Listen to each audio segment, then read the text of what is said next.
तारीख थी 12 फरवरी साल 2022। शाम का धुंधलका छा गया था। कहने को तो गुलाबी सर्दियां थी, पर ठंडी हवाओं ने खासा परेशान कर रखा था। सड़कों पर मोटे गर्म कपड़े पहने और कानों को मफलर से ढके लखनऊ वाले जल्द से जल्द अपने आशियानों की तरफ कदम बढ़ाए जा रहे थे।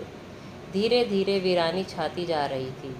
ऐसे मौसम में डीजीपी ऑफिस यानी सिग्नेचर बिल्डिंग में काम करने वाली 28 साल की महिला कांस्टेबल रुचि सिंह चौहान भी घर के लिए निकल गई।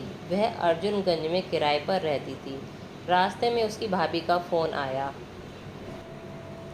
रुचि ने बताया कि वह कैब में है और पीजीआई के पास पहुंची है। थोड़ी देर में कमरे पर पहुंचकर बात करेगी। इसके बाद फ़ोन काट दिया। करीब 1 घंटे बाद भाभी ने फिर रुचि को फ़ोन मिलाया। वह स्विच ऑफ था। शाम का करीब 8 बज रहे होंगे। भाभी ने सोचा कि रुचि खाना वगैरह बना रही होगी, डिस्टरबेंस ना हो इसलिए उसने फ़ोन बंद कर दिया होगा। खैर, भाभी ने इंतज़ार किया और सोचा कि शायद अब रुचि खाना वगैरह बनाकर फ्री हो गई होगी, और एक बार फिर फ़ोन मिला दिया, पर फ़ोन तो इस बार भी बंद निकला। भाभी को लगा कि दिन भर ऑफिस का काम करके थक गई होगी। हो सकता है कि रुचि को नींद आ गई हो, इसलिए उसने अब फ़ोन नहीं मिलाया। सुबह 8 बजे फिर भाभी ने रुचि को फ़ोन लगाया, पर फ़ोन तो बंद ही था। उसने सोचा आज संडे है, रुचि को ऑफिस जाना नहीं है, हो सकता है वह देर से सोकर उठे। भाभी को कुछ ज़रूरी बात करनी थी, इसलिए उसने सुबह 10:30 बजे के आसपास फिर रुचि को फ़ोन लगा दिया। फ़ोन फिर स्विच ऑफ निकला। अब भाभी के मन में तमाम बातें आने लगी। ऐसा पहले कभी नहीं हुआ कि रुचि का फ़ोन शाम से लेकर और अगले दिन दोपहर तक स्विच ऑफ रहे। बेचैन भाभी ने रुचि के साथ काम करने वाली एक महिला कांस्टेबल को फ़ोन लगाया ताकि कुछ पता चल सके। उसने बताया कि यूपी इलेक्शन की वजह से डीजीपी ऑफिस आज भी खुला हुआ है, पर रुचि अब तक नहीं आई है। आप परेशान मत हो सकता है कि नेटवर्क दिक्कत से फ़ोन बंद हो उसका। मैं पता लगाकर आपको बताती हूँ। इसके बाद रुचि की सहयोगी ने उसे दिन में करीब 2 बार फ़ोन लगाया, पर फ़ोन बंद ही था। अब साथी कांस्टेबल का दिमाग भी ठनका। वह बहुत दिनों से रुचि के साथ काम कर रही थी और ऐसा पहले कभी नहीं हुआ था। शाम को काम धाम खत्म कर वह अर्जुनगंज स्थित रुचि के कमरे पर पहुंची। वहां देखा ताला लगा हुआ है। उसने मकान मालिक से इस बारे में पूछा तो उन्होंने बताया कि रुचि कल सुबह दफ्तर के लिए निकली थी, तब से वापस नहीं आई है। जब रुचि की 2 दिनों की छुट्टी होती थी तो वह अक्सर अपने घर बिजनौर चली जाया करती थी। हम लोगों को लगा कि शायद इस बार जल्दबाजी में बगैर बताए वह बिजनौर चली गई है। महिला कांस्टेबल अब अपने रूम पर चली आई और रुचि की भाभी को फ़ोन मिलाया। भाभी ने बताया कि रुचि बिजनौर नहीं आई है। रुचि जब भी लखनऊ से बिजनौर के लिए निकलती थी तो घर वालों को फ़ोन कर बताती ज़रूर थी। साथी कांस्टेबल ने रुचि की फ़ोटो लेकर इसे सभी व्हाट्सएप ग्रुपों और सोशल मीडिया पर डाल दिया कि अगर किसी को उसके बारे में कुछ पता चले तो उसे बताए।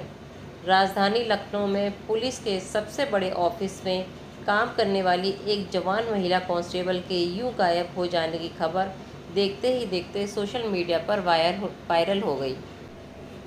इस बीच रुचि के घरवाले भी बिजनौर से लखनऊ आ गए और इधर उधर भटकते रहे, पर उनकी बेटी का कुछ पता नहीं चल पा रहा था। रुचि के लापता होने के 5 दिन बाद 17 फरवरी को डायल 112 पर एक फ़ोन आता है।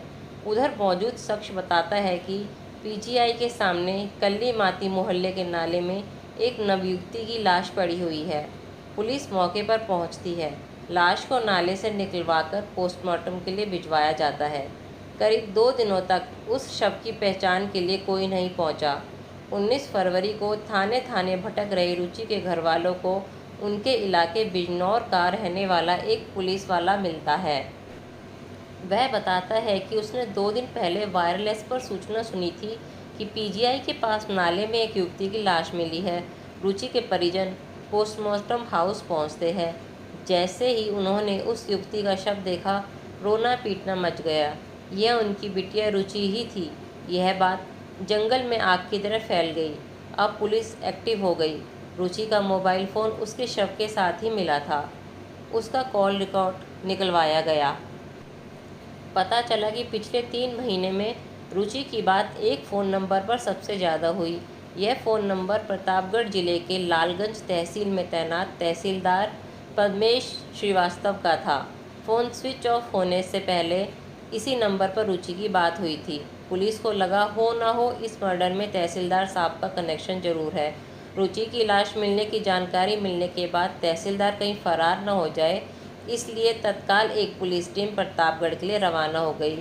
रात 12 बजे लखनऊ से चली टीम सुबह 4 बजे प्रतापगढ़ पहुंच गई। प्रतापगढ़ शहर के कंपनी बाग इलाके में ट्रांजिट हॉस्टल है। तहसीलदार पद्मेश श्रीवास्तव यहीं रहते थे। सुबह 5 बजे पुलिस टीम ने उनका दरवाज़ा खटकाया तो वह सो रहे थे। दरवाज़ा उन्हीं ने खोला और तुरंत पुलिस ने उन्हें गिरफ्तारी में ले लिया। गाड़ी में बैठाया और सीधा लखनऊ ले आई। थाने में पूछताछ के दौरान तहसीलदार ने पहले तो बातों को घुमाना शुरू किया, फिर जब पुलिस ने अपना असली रंग दिखाया तो उन्होंने सारा सच उगल दिया।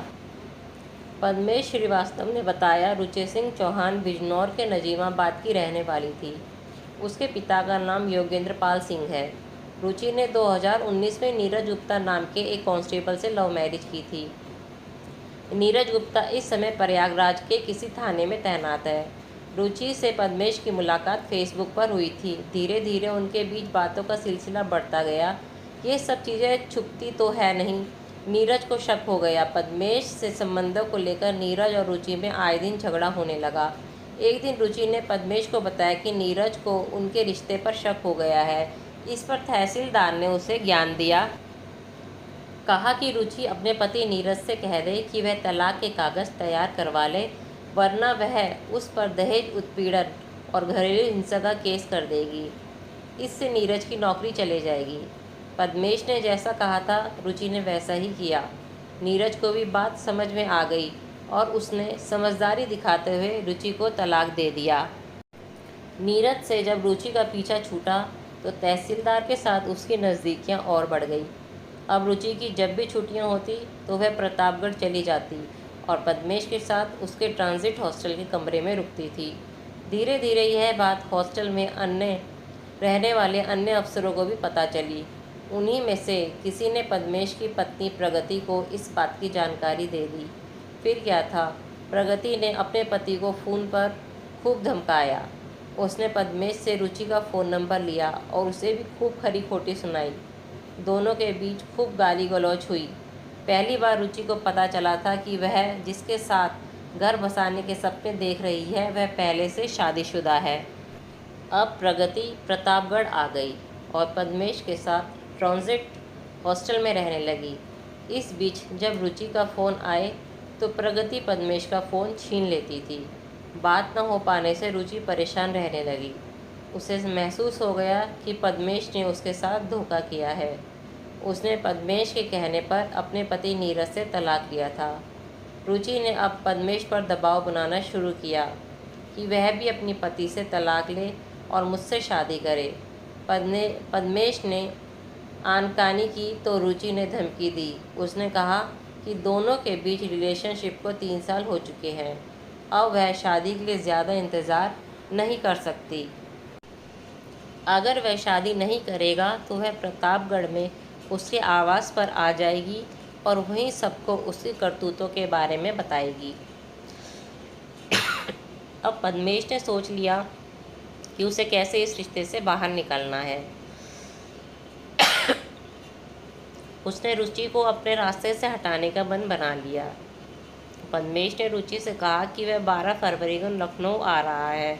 दोनों बैठकर बातचीत करेंगे और शादी की तारीख तय कर लेंगे।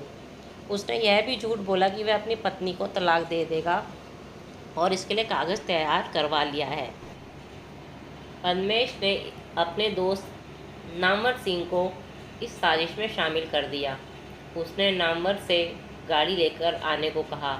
पद्मेश ने पत्नी प्रगति को बताया कि वह किसी काम से लखनऊ जा रहा है।